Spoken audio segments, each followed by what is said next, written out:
Hello friends, welcome to yes classes. तो friends, आज हम पढ़ने वाले हैं भारत की उद्देशिका और उसके कुछ महत्वपूर्ण तथ्यों को, जो कि आगामी परीक्षाओं में बहुत ही पूछे जा रहे हैं। तो सबसे पहले हम उद्देशिका के इतिहास को देख लेते हैं। जो इसका इतिहास है वो अर्थात जो भारत में उद्देशिका लिया कहाँ से गया है, तो वो अमेरिका से लिया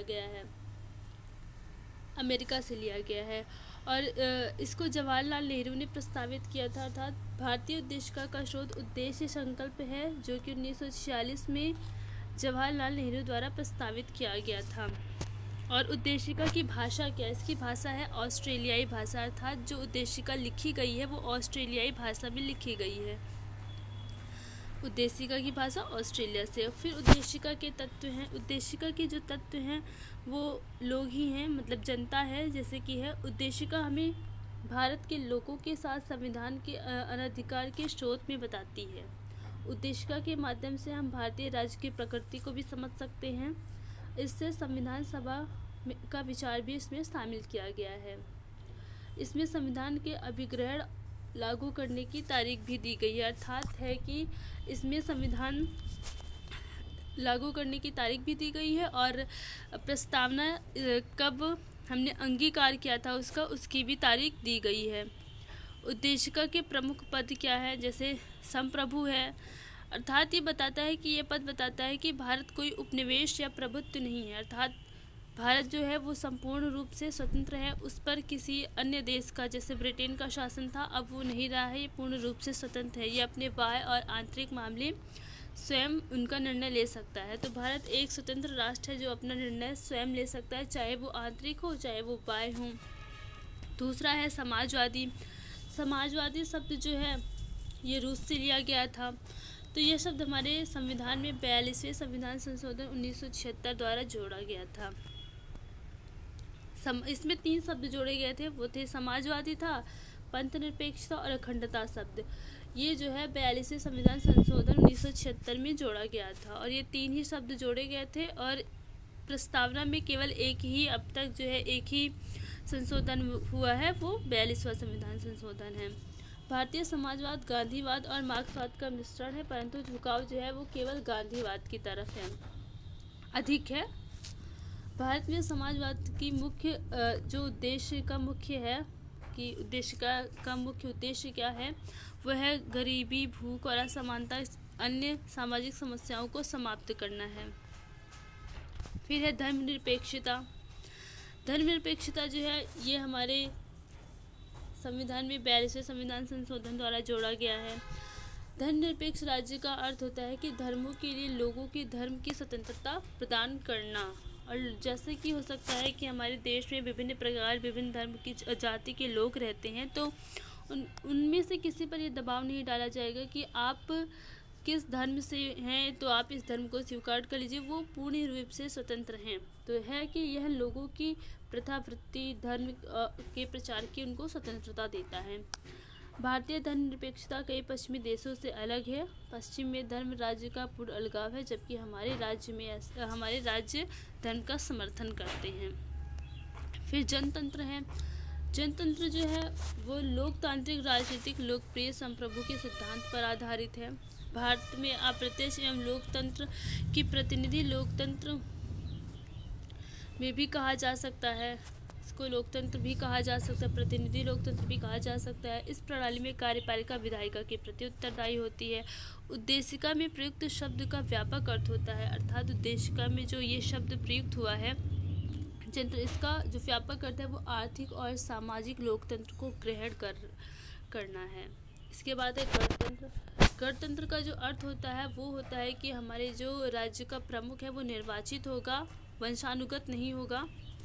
तो गणतंत्र का अर्थ होता है कि जो राज्य का प्रमुख है वो निर्वाचित होता है। हमारे राष्ट्रपति का चुनाव प्रत्यक्ष अप्रत्यक्ष रूप से नहीं होता है और ये वंशानुगत नहीं होते हैं। इनका कार्यकाल भी निश्चित अवधि तक ही रहता है। कितना होता है? 5 वर्ष का होता है। राष्ट्रपति का कार्यकाल या कोई भी सार्वजनिक कार्यालय भारत में प्रत्येक नागरिक के लिए खुले हुए हैं। सामाजिक न्याय। सामाजिक न्याय ये शब्द सामाजिक न्याय, आर्थिक न्याय और राजनीतिक न्याय, ये जो है प्रस्तावना में रूस से लिया गया है। सामाजिक न्याय, आर्थिक न्याय और राजनीतिक न्याय ये रूस से लिए गए हैं। तो ये सभी नागरिकों के लिए समान व्यवहार पर जोर देता है, अर्थात कोई भी व्यक्ति वो जाति, नस्ल आदि के आधार पर उसके साथ कोई भी भेदभाव नहीं किया जाएगा। तो दिया है जाति, रंग, नस्ल, धर्म, लिंग आदि के आधार पर कोई भेदभाव नहीं होगा, सबके साथ समान व्यवहार होगा और सभी को समान न्याय प्राप्त होंगे। सामाजिक न्याय यह भी दर्शाता है कि पिछड़े वर्गों की स्थिति में सुधार किया जाना चाहिए और समाज किसी वर्ग को कोई विशेष अधिकार नहीं दिए गए हैं, अर्थात किसी भी, चाहे वो अमीर हो, गरीब हो, किसी भी धर्म जाति का, उसे कोई विशेष अधिकार नहीं प्राप्त है, सभी को समान अधिकार प्राप्त है, इस बारे में बात की गई है। अब आता है आर्थिक न्याय। आर्थिक न्याय यह भी है, इसका जो उद्देश्य है वो लोगों की आर्थिक समानता को कम करता है, मतलब जो भी जाति, धर्म आदि के लोग हैं या फिर अमीर गरीब जो भी हैं, उनके साथ आर्थिक समानता को कम करता है, मतलब उनमें जो आर्थिक समानता उनको इक्वलिटी पर लाने की कोशिश करता है। उद्देश्य धन और मजदूरी की असमानताओं को कम करना है, ठीक है। फिर आता है राजनीतिक न्याय। इस शब्द का जो अर्थ है वो नागरिकों को समान राजनीतिक अधिकार और देश में राजनीतिक कार्यालयों में समान पहुंचाना है, ठीक है। सार्वभौमिक वयस्क मताधिकार स्वयं स्वतंत्र चुनाव आयोग की अवधारणा का पालन करता है। समाज के कमजोर वर्ग के लिए आरक्षित सीटें ताकि सभी को प्रतिनिधित्व हो। तो राजनीतिक न्याय जो है, जैसे कि इसमें जो राजनीति या राज्यसभा, लोकसभा में कुछ सीटें आरक्षित करके रखी जाती हैं ताकि जो निम्न वर्ग के लोग हों उनको भी मौका मिल सके कि वो अपना प्रतिनिधित्व कर सके। फिर स्वतंत्रता शब्द है। स्वतंत्रता शब्द का जो महत्व है वो प्रस्तावना में है। ये सबसे पहले तो ये शब्द कहाँ से लिया गया है? फ्रांस से लिया गया है। तो यहाँ पे है स्वतंत्रता की अवधारणा है वो फ्रांसीसी क्रांति से ली गई है। स्वतंत्रता के साथ स्वतंत्रता, समानता और बंधुत्व, ये 3 शब्द जो हैं वो फ्रांस से लिए गए हैं। स्वतंत्रता का अर्थ होता है नियंत्रण का अभाव, अर्थात जो सरकार का हम पे नियंत्रण है वो एक प्रकार से नियंत्रण तो है, लेकिन हम फिर भी स्वतंत्र रूप से अपने कार्य कर सकते हैं। जिस क्षेत्र में जाना चाहें उस क्षेत्र में जा सकते हैं, वहाँ पर कार्य भी कर सकते हैं। तो यह व्यक्ति को अवसर प्रदान करता है कि व्यक्ति अपने व्यक्तित्व का विकास कर सके। लेकिन यहाँ पर एक बात समझ लेना आवश्यक है कि आपकी स्वतंत्रता दूसरों की स्वतंत्रता को सीमित ना करे, इसलिए स्वतंत्रता निरपेक्ष नहीं है। स्वतंत्रता का अधिकार जो है वो अनुच्छेद 21 के तहत दिया गया है। इसके बाद है समानता।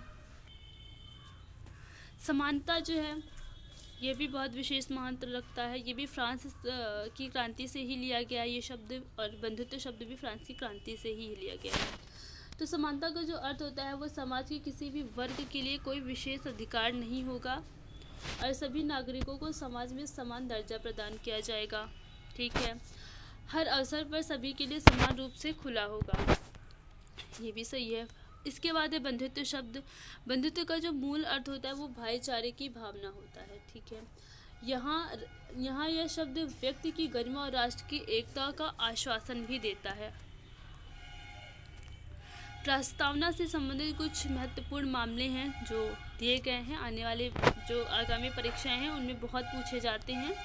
तो है A.K. गोपालकन के, जो कि 1950 में आया था। इस केस में जो है सर्वोच्च न्यायालय ने संविधान की व्याख्या में मार्गदर्शक सितारे के रूप में उद्देशिका को स्वीकार नहीं किया था, इसे मना कर दिया था।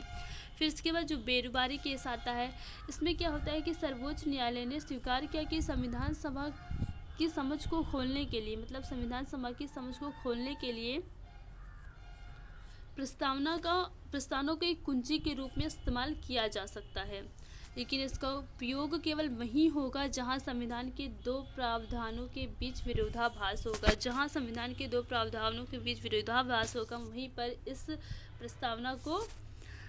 प्रस्तावना की मदद ली जाएगी। इसके बाद केशवानंद भारती केस, जो कि 1973 में आया था, जो कि बहुत ही इम्पोर्टेंट है। इस केस में सर्वोच्च न्यायालय ने उद्देशिका की संविधान का अभिन्न अंग माना, उद्देशिका को संविधान का अभिन्न अंग माना। और सर्वोच्च न्यायालय ने यह भी माना कि इसका बुनियादी संरचना, सर्वोच्च न्यायालय ने यह भी माना है कि ये जो है बुनियादी संरचना है संविधान की। साथ ही साथ कुछ और पॉइंट हैं, इनको भी देख लेते हैं। जैसे कि इसमें है प्रस्तावना संविधान का अभिन्न अंग है, ठीक है।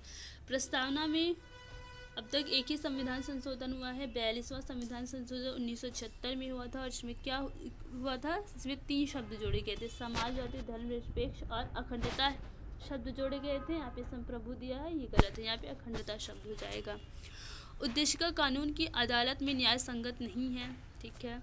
उद्देशिका में न्याय का भाग रूसी क्रांति से लिया गया है, जो न्याय है वो रूसी क्रांति से लिया गया है। न्याय जो है इसमें 3 प्रकार के न्याय का उल्लेख किया गया है, सामाजिक, आर्थिक और राजनीतिक। स्वतंत्रता का भाग फ्रांसीसी क्रांति से लिया गया है, स्वतंत्रता का जो भाग है वो फ्रांसीसी क्रांति से लिया गया। साथ ही यहाँ पे भारत की उद्देशिका है, तो देख लेते हैं हम। भारत को एक संपूर्ण प्रभुत्व संपन्न समाजवादी पंथ निरपेक्ष लोकतंत्रात्मक गणराज्य बनाने के लिए उसके समस्त नागरिकों को, ठीक है ना। तो लोकतंत्र क्या है, लोकतंत्र गणराज्य, गणराज्य का तो अर्थ मैंने बता दिया, सभी के अर्थ बता दिए हैं। सामाजिक, आर्थिक और राजनीतिक न्याय, जिसकी व्याख्या मैंने ऊपर कर दी है। विचार, अभिव्यक्ति, विश्वास और धर्म की स्वतंत्रता। कभी कभी प्रश्न में पूछता है कि हमें उद्देशिका में कितने प्रकार की स्वतंत्रता के बारे में बताया गया है, तो 5 प्रकार की स्वतंत्रता के बारे में यहाँ पे बताया गया है। एक विचार, अभिव्यक्ति, विश्वास, धर्म और उपासना की स्वतंत्रता। प्रतिष्ठा और अवसर की समता प्राप्त करने के लिए तथा उन सब में व्यक्ति की गरिमा और राष्ट्र की एकता और अखंडता शब्द यहाँ पे जुड़ा हुआ है। बाद में सुनिश्चित करने वाली बंधुता बढ़ाने के लिए दृढ़ संकल्प होकर अपने इस संविधान सभा में आज तारीख 26 नवंबर 1949, ये देखिए तारीख भी दी हुई है, किस दिन ये अंगीकृत किया गया था। मिति मार्ग शुक्ल सप्तमी संवत 2006 विक्रमी को ऐसा दौरान संविधान को अंगीकृत, अधिनियमित और आत्मार्पित करते हैं। साथ ही जवाहरलाल कुछ और 2-3 तथ्य हैं, जैसे कि जवाहरलाल नेहरू ने कहा था संविधान की आत्मा कहा था कि उसको उद्देशिका को कहा था। और पालकी वाला ने क्या कहा था, पालकी वाला ने कहा था कि जो ये है उद्देशिका है, ये संविधान का परिचय पत्र है, ठीक है ना। अगर आपको हमारी क्लासेस पसंद आई हूँ तो इस वीडियो को लाइक कीजिए, सब्सक्राइब कीजिए, शेयर कीजिए और कमेंट कीजिए कि आज की क्लास कैसी रही। Thank you.